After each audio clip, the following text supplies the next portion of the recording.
hello दोस्तों আজি আপোনালোকক দেখাব গৈ আছো আপোনালোকে বহুত মিস কৰা এটা প্লেস যোনটো নাম হৈছে ওৰাং ৰাষ্ট্ৰীয় উদ্যান আৰু দুটা নাম আছে আৰু এটা নাম আছে ওৰাং ন্যাশনাল পাৰ্ক দুটা নাম হয় তো বলক আপোনালোকক দেখাবলৈ গৈ আছো ওৰাং ৰাষ্ট্ৰীয় উদ্যান তাতে ওৰাং ৰাষ্ট্ৰীয় উদ্যানৰ লগত আৰু এখন পাৰ্ক আছে মতলব ৰেষ্টুৰেণ্ট আছে এখন হয় চাহ বাগান মানে ৰেষ্টুৰেণ্টত যাওঁতে মানে এইটো চাহ বাগান পাই এইটো ৰাস্তাৰে গৈ আছো বেছি দূৰত নহয়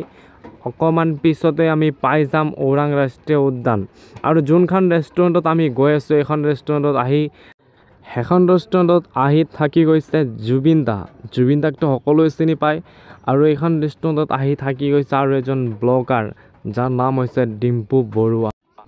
বৰুৱা দা এখন ৰেষ্টুৰেণ্টত আহি এখন ৰেষ্টুৰেণ্ট চাবলৈ আহিছিল চাই কিনে এইখন ৰেষ্টুৰেণ্টত আছিল যোনখন ৰেষ্টুৰেণ্টত থাকিছিল তেওঁ সেইখন ৰেষ্টুৰেণ্টত আপোনালোকক দেখুৱাবলৈ গৈ আছো চাই মোৰ ভিডিঅ'টো আপোনালোকে স্কিপ নকৰাকৈ চাই থাকক আৰু যদি স্কিপ কৰিছে আপোনালোকে একো গম নাপাব কোনখন ৰেষ্টুৰেণ্ট কোনখন আপোনালোকে নেশ্যনেল জংগল পাৰ্ক হয় আপোনালোকে চাই থাকক মোৰ ভিডিঅ'টো ভালদৰে তো বলক ভিডিঅ'টো আগলৈ আৰম্ভ কৰোঁ আৰু বেছি দূৰত নাই আমি পামে আৰু ওৰাং ৰাষ্ট্ৰীয় উদ্যানৰ গেট বেছি সময় নাই আপোনালোকে মোৰ ভিডিঅ'টো ভালদৰে চাই থাকক আৰু সকলো বস্তুবোৰ আপুনি বুজি লওক তো বলক আগলৈকে গৈ থাকোঁ গাইজ ফাইনালি আমি গেট পামে আগলৈকে অকণমান পিছতে গেটখন পাই যাম আমি বলক ভিডিঅ'টো তো ফাইনালি আহি পালোঁ আমি এখন কবাডী বজাৰ হয় এখন বজাৰৰ পিছত আমি ফাইনালি পাই যাম ওৰাং ৰাষ্ট্ৰীয় উদ্যানৰ গেট মানে নেশ্যনেল পাৰ্ক তো আমি ফাইনালি আহি পাই গ'লোঁ ওৰাং ৰাষ্ট্ৰীয় উদ্যানৰ গেট এইখন আগত গেট হয় আপোনালোকে চাবলৈ নিশ্চয় বাঢ়িব এইখন গেট আপোনালোকে দেখা পাইছে ওৰাং টাইগাৰ ৰিজাৰ্ভ আছাম তো বলক আমি ভিতৰলৈ গৈ থাকোঁ আৰু আপোনালোকক দেখুৱাম এতিয়া মই যিবোৰ বস্তু আপোনালোকে চাবলৈ বহুত মিছ কৰি আছে এইবোৰ বস্তু আপোনালোক দেখুৱাম তো বলক গেটৰ ওচৰলৈ যাওঁ তো গাইজ গেটৰ ওচৰত পুলিচ নাই দেখোন গেটৰ ওচৰখন দেখোন তালা মাৰা কিয় বা তালা মাৰা গম নাপাওঁ বলক আমি সুধি লওঁ কাৰোবাক এতিয়া মানুহ দেখা পোৱা নাই দেখোন কোনো নাই দেখোন গেটৰ ওচৰত পুলিচো নাই দেখোন ফৰেষ্টৰ নাই দেখোন কোনো নাই দেখোন বলক চাই লওঁ চোৱাৰ পিছত যদি কাৰোবাক লগ পাওঁ সুধি লওঁ গেটখন তালা মাৰা কিহৰ কাৰণে হয়তো কিবা ডেঞ্জাৰ আছে তাৰ কাৰণে তালা মাৰা এইটো চাইডতে তালা মাৰা দুটা চাইডতে তালা মাৰা আছে মই গেটখন পূৰা বন্ধ দেখা পাইছোঁ কিহৰ কাৰণে বন্ধ হ'ল আৰু কি কাৰণত আজি বন্ধ আছে মই আচলতে গম নাপাওঁ মই গম লৈ কিনে অহাও নাই বলক মই এতিয়া সুধি চাওঁ কি কয় এজন পুলিচ গেটখনটো তালা মাৰা আপোনালোকে দেখাই পাইছে এতিয়া মই ভিতৰলৈ যাবও নোৱাৰোঁ আৰু গেটখন তালা মাৰা আছে এজন ফৰেষ্টক দেখা পাইছোঁ বলক সুধি লওঁ তেওঁ কি কয় কিহৰ কাৰণে বন্ধ আজি আৰু কিহৰ কাৰণে বন্ধ ৰাখিছে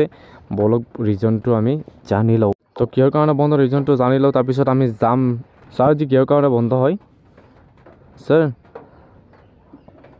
তেওঁ কৈ আছে 4টা বজাৰ পিছত বন্ধ হৈ যায় 4টা বজাৰ পিছত আৰু এইখন গেট খোলা নাথাকে মই 4টা বজাৰ পিছত আহিছোঁ মানে আজি বৰষুণৰ কাৰণে মই আহিব পৰা নাছিলোঁ বা বৰষুণৰ কাৰণে মই যাব নোৱাৰিলোঁ গেটখন বন্ধ হৈ গ'ল 4টা বজাৰ পিছত মই 4টা বজাৰ পিছত আহি পালোঁ আৰু এইখন জীপ দেখা পাইছে এইখন জিগদি জংঘলত ঘূৰি জীপ গাড়ীবোৰ এতিয়া ৰাখিছে আৰু এইখন ৰেষ্টুৰেণ্ট আপোনালোকক যোনখন ৰেষ্টুৰেণ্টৰ কথা কৈছিলোঁ এইখন ৰেষ্টুৰেণ্টত আহি পালোঁ এইখন ৰেষ্টুৰেণ্ট এইবিলাক জীপেদি ঘূৰিবলৈ পায় এইখন জীপত উঠি কিনে জুবিন দাটো এখন ছিংগাৰ হয় আৰু ডিম্পু বৰুৱা কোন আপোনালোকে চিনি পায়নে আমাৰ অসমৰ বহুত ডাঙৰ ব্লগাৰ হয় তেওঁ আহি ইয়াতে থাকিছে আৰু এইখন ৰিজাৰ্ভত তেওঁ ঘূৰিছে এইবিলাক যোনবিলাক জীপ আপোনালোকক দেখুৱালোঁ এইবিলাক জীপত উঠি কিনে পূৰা জংঘল ঘূৰিছে ৰিজাৰ্ভখন আৰু এইখন আগত লেফ্ট ছাইডত যোনটো ঘৰ দেখা পাইছে এইখন AC ৰুম হয় এখন AC ৰুমত ডিম্পু বৰুৱা দা আৰু জুবিন দা এখন AC ৰুমত থাকি গৈছে আৰু এইটো ৰেষ্টুৰেণ্টত বহুত ধৰণৰ ফেচিলিটি আছে ধুনীয়া ধুনীয়া বস্তু এটা খাবলৈ পাব আৰু ইয়াতে বহুত পইচাও নালাগে কম পইচাত আপোনালোকে খাবলৈ পাব আৰু ইয়াতে ৰুমৰ ৰেটবোৰ হ'ল 2500 টকা আৰু 3000 টকা AC ৰুমটো 3000 টকা আৰু আগত যোনবিলাক ৰুম দেখা পাইছে এইবিলাক ৰুম হৈছে 2500 টকা আৰু হোটেলত আপোনালোকে যোনবোৰ বস্তু খাব মানে বহুত পইচা নালাগে কম পইচাতে পাই যাব এখন ৰেষ্টুৰেণ্টত আৰু এইখন ৰেষ্টুৰেণ্টত যদি আপোনালোকে কোনোবা অহা নাই আহিবলৈ বহুত মিছ কৰি আছে আপোনালোকে আহিব আহি কিনে পূৰা মানে ৰিজাৰ্ভখন চাব ওৰাং নেশ্যনেল পাৰ্কটো আগত চাই ল'ব চোৱাৰ পিছত এখন ৰেষ্টুৰেণ্টত আহি কিনে ধুনীয়াকৈ কম পইচাত খাই কিনে যাব পাৰিব আৰু যদি ভাবিছে এখন ৰেষ্টুৰেণ্টত আজি থাকিম ধুনীয়াকৈ থাকিব পাৰিব এইখন দুখন ৰুম হয় আগত যোনখন দুখন ৰুম দেখা পাইছে এইখন ৰুমত 2500 টকা ভাড়া আৰু লেফ্ট ছাইডত ৰাইট ছাইডত যিবিলাক ৰুম আছে এইবিলাক হ'ল 2500 টকা ভাড়া আৰু AC ৰুম যোনখন ৰুমত জুবিন দা আহি কিনে থাকি গৈছে আৰু ডিম্পু বৰুৱা আমাৰ অসমৰ বহুত ডাঙৰ এখন ইউটিউবাৰ হয় তেওঁ ইয়াতে থাকি গৈছে আৰু কি ক'ম এখন ৰুমৰ ফেচিলিটি আপোনাৰ এইখন হোটেলত আপোনালোকে যি খায় মানে পূৰা কম পইচাত খাই কিনে পেট ভৰি কিনে খাই যাব পাৰিব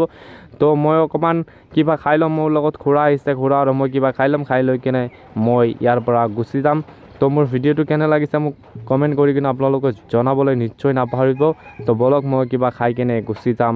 ঘৰলৈ আজিৰ কাৰণে এইখিনিয়ে বাই বাই আপোনালোকে ভাল